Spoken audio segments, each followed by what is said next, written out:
গ্রামীণ হাওড়ার বাগনানের দেউল গ্রামে শ্রী শ্রী রামকৃষ্ণ সেবাশ্রমের উদ্যোগে খাদি বস্ত্র হস্তশিল্প সহ মহিলাদের একাধিক বিষয়ে প্রশিক্ষণ দেওয়া হয়। এবার সেই আশ্রমের উদ্যোগেই এই ইনিশিয়েটিভ নেওয়া হলো। সমাজের পিছিয়ে পড়া মানুষদের জন্য বিশেষ করে মহিলাদের স্বনির্ভর করার কাজ করে চলেছে শ্রী শ্রী রামকৃষ্ণ সেবাশ্রম। এই সংগঠনের উদ্যোগে গত 22শে ডিসেম্বর রবিবার বাগনানের দেউল গ্রামে এক সাংবাদিক সম্মেলন করা হয়। এই সংগঠনের সদস্যরা জানান আগামী দিনে কর্মসূচি নিতে চলেছে তারা। এখানে গ্রামবাসী যারা আছেন তাদের মায়েরা বর্তমানে তো সংসার একা একা রোজগার করা সম্ভব নয়, উভয়কে রোজগার করতে হবে। সেই জন্য স্বনির্ভর প্রকল্প আমরা কিছু চালু করেছি এখানে, যেটা হচ্ছে বাটিক আর হচ্ছে আপনার জুট, সেই সঙ্গে টেলারিং, বিভিন্ন টি শার্ট, এগুলো করা হচ্ছে করে যাতে মায়েরা কিছু রোজগার করে তাদের জীবিকা নির্বাহ করতে পারে। সেই জন্য হাওড়া থেকে মেদিনীপুরগামী যে গাড়িগুলো আছে ট্রেন, বাংলা স্টপেজে নেমে বাস স্ট্যান্ড থেকে বাক্সি, হাটখাল্লা বা কুলিয়াগামী যে গাড়ি আছে উঠে বোসপাড়া নামতে হবে, নেমে দেউলগ্রাম পোস্ট অফিসের পাশেই হচ্ছে আশ্রম। এই হচ্ছে ঠিকানা। এই পরিকল্পনা বলতে গেলে আমরা যেটা শুরু করব ভেবেছি, যেটা শুরু করতে চাই, যে ব্র্যান্ড আজকে আমরা লঞ্চ করার কথা একটা ভেবেছি, সেটা যাতে আমাদের অল ওভার ইন্ডিয়া বেসিসে যাতে আমরা সেই মার্কেটটা ক্যাপচার করতে পারি, সেই একটা ইন্টেনশন নিয়েই কিন্তু আমরা কাজটা শুরু করতে চলেছি, যাতে এটা আস্তে আস্তে আস্তে আস্তে একটা বড় জায়গায় আমরা নিয়ে যেতে পারি। সেই জন্যই আজকে এই প্রেস কনফারেন্স ডাকা, যে আমাদের যা যা প্রোডাক্ট আমরা করি, জুট, বাটিক, টি শার্টের, তার কিছু নমুনা বা স্যাম্পেল এখানে আছে। এবং আস্তে আস্তে আস্তে আস্তে টি শার্টের যে ট্রেন্ডিংটা এখন আছে মার্কেটে, টি শার্ট প্রিন্টিং, সেটার ডিমান্ড এখন মার্কেটে অনেকটাই। সো সেই দিকে আমরা আস্তে আস্তে কাজকর্ম শুরু করতে চলেছি। এবং আরেকটি সংস্থা আছে Vivekananda organisation, social organisation, Sayan Bakshi, Sayan da, তা ওদের সাথে কোলাবোরেশন করে আমরা এই জিনিসটা আরও বৃহত্তম জায়গায় তুলে ধরার একটা চেষ্টা করেছি, যাতে উভয় একসাথে আমরা এই যে আমাদের যে রামকৃষ্ণ মিশন এবং বিবেকানন্দ অর্গানাইজেশন, সোশ্যাল অর্গানাইজেশন সাথে এবং আমাদের যে ব্র্যান্ড, এটা নিয়ে আমরা ভাবছি, সেটা যেন একটা বৃহত্তম আকার নেয়, সেই চিন্তাভাবনা নিয়ে আমরা শুরু করতে চলেছি। কাজ কি এখন অলরেডি কাজ চলছে। বাটিক আর জুটের যা যা যাবতীয় যা কিছু দেখছেন এখানেই আছে। এবং জানুয়ারি মাসের প্রথম সিজন থেকে আমরা টি শার্টের ওপর যে প্রকল্পটা আমরা আনতে চলেছি, সেটা আমরা জোর দিচ্ছি। জানুয়ারি থেকেই ওটা আমরা শুরু করব, টি শার্ট যে প্রিন্টিং যে বিজনেসটা আমাদের।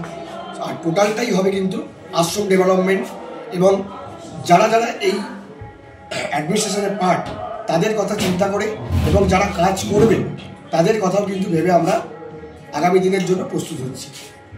আমি এই ইনিশিয়েটিভটাতে নিজের যে প্রতিদান সেটা দিতে চাই। তো আমি এই কোম্পানির এসটিও হিসাবে, সিটিও হিসাবে, চিফ টেকনিক্যাল অফিসার এই হিসাবে আমার ইনিশিয়েটিভটা দেব। এবং যত কিছু ডিজাইনের কাজ, এই ব্র্যান্ড আইডেন্টিটি, ওয়েবসাইট ডেভেলপমেন্ট আর যত কিছু মার্কেটিং আছে ডিজিটাল মিডিয়াতে, সব কিছু আমি দেখতে চলেছি। এবং এই যে কোম্পানিটা যে আগে যে এগিয়ে যাবে, সেই ভিশন আমরা নিচ্ছি এখন। আমরা প্রথমে লোকাল যে মার্কেট সেটাকে ক্যাপচার করতে চাই। এখানকার যে লোকাল মানুষ, তাদের কাছে আমরা আমাদের প্রোডাক্টটাকে তুলে ধরতে চাই ইন আ অ্যাফোর্ডেবল প্রাইস। কারণ আমরা শুরু করব অফলাইন থেকে, আস্তে আস্তে আমরা অনলাইনে আমাদের বিজনেসটাকে নিয়ে যাব। আমাদের টার্গেট আছে হোল ইন্ডিয়াতে আমাদের প্রোডাক্টগুলো যাতে যেতে পারে। আমাদের যে সংগঠনের নাম বিবেকানন্দ সোশ্যাল অর্গানাইজেশন। তো আমরা প্রথমে এই আমাদের ব্যবসাটা শুরু করি, এটা শুধু ব্যবসার দিক থেকে না, আমরা চেয়েছিলাম যে আমাদের সংগঠন যাতে আত্মনির্ভর। কারণ একটা সংগঠন, এই সমাজসেবামূলক সংগঠনগুলো চলতে গেলে একটা ফান্ডিংয়ের দরকার।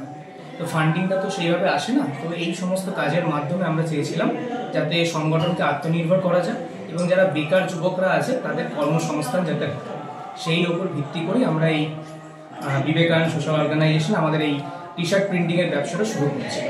তো আস্তে আস্তে রামকৃষ্ণ সেবাশ্রমে মহারাজের হাত ধরেই আমরা এখানে নামছি, যাতে আগামী দিনে আমাদের আশ্রম স্বনির্ভর হতে পারে এবং যারা এখানকার মায়েরা আছেন, বেকার যুবকরা, তারাও যাতে কর্মসংস্থান হতে পারে, তাদের এই উদ্দেশ্যেই আমরা এই ইউনিটে যোগদান করছি। আমাদের অলরেডি ম্যানুফ্যাকচারিং ইউনিট একটা আছে, যেটা রঙ্গচিত্র বলে চলছে আমাদের বিবেকানন্দ সোশ্যাল অর্গানাইজেশনে। তো এখানে আমরা ভ্যারাইটিস কোয়ালিটি আনার চেষ্টা করছি আগামী দিনে, যাতে এখন আপনারা দেখেছেন পলিস্টার ইউজ, যেগুলো টি শার্টে প্লাস্টিক ইউজ করে।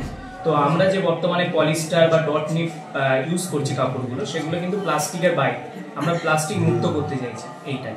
এবং আমাদের ম্যানুফ্যাকচারিং চলছে, আমাদের সেবাশ্রমের উদ্যোগে থাকবে, সেবাশ্রম মার্কেটিংটা পুরোটা দেখবে এবং বিবেকানন্দ সোশ্যাল অর্গানাইজেশন ম্যানুফ্যাকচারিং ইউনিটটা দেখবে।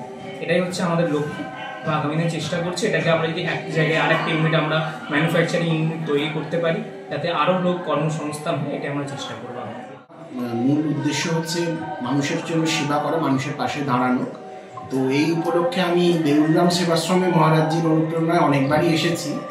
আর স্বামীজির পৈতৃক বাড়ির সূত্রে চক্কাশিতে বিবেকানন্দ সোশ্যাল অর্গানাইজেশনের সাথে আমার পরিচয় হয়। তো আমি দেখেছি দুটো সংগঠনের একই লক্ষ্য, মানুষের সেবা করা। আমি কেবলমাত্র দুটো সংগঠনের মধ্যে একটা সেতুবন্ধ আকারেই কাজ করেছি, যাতে দুটো সংগঠন একসঙ্গে যুক্ত হলে তাদের ক্ষমতাটাও অনেক বাড়বে এবং তারা সামাজিক সেবাটা আরও দ্রুত এগিয়ে নিতে পারবে। ধন্যবাদ। আমি মূলত জুট আর বাটিকটা এখানে শেখাই। আমার কিছু মেয়ে আমরা শিখিয়েছি মেয়েকে, তারা হচ্ছে সব কাজগুলো করছে। আমরা চাইছি আশ্রমের মাধ্যমে মানে এলাকার আরও যেন মায়েরা অনেক করে তারা স্বনির্ভর হতে পারে এবং এটা আরও যেন মানে বিস্তারিত আকার ধারণ করতে পারে। কোম্পানির ম্যানেজার, আমার দায়িত্ব হলো এই পুরো জিনিসটাকে ঠিকঠাকভাবে সামলানো, যেন সব কিছু ঠিকঠাক হচ্ছে এইটুকু দেখা।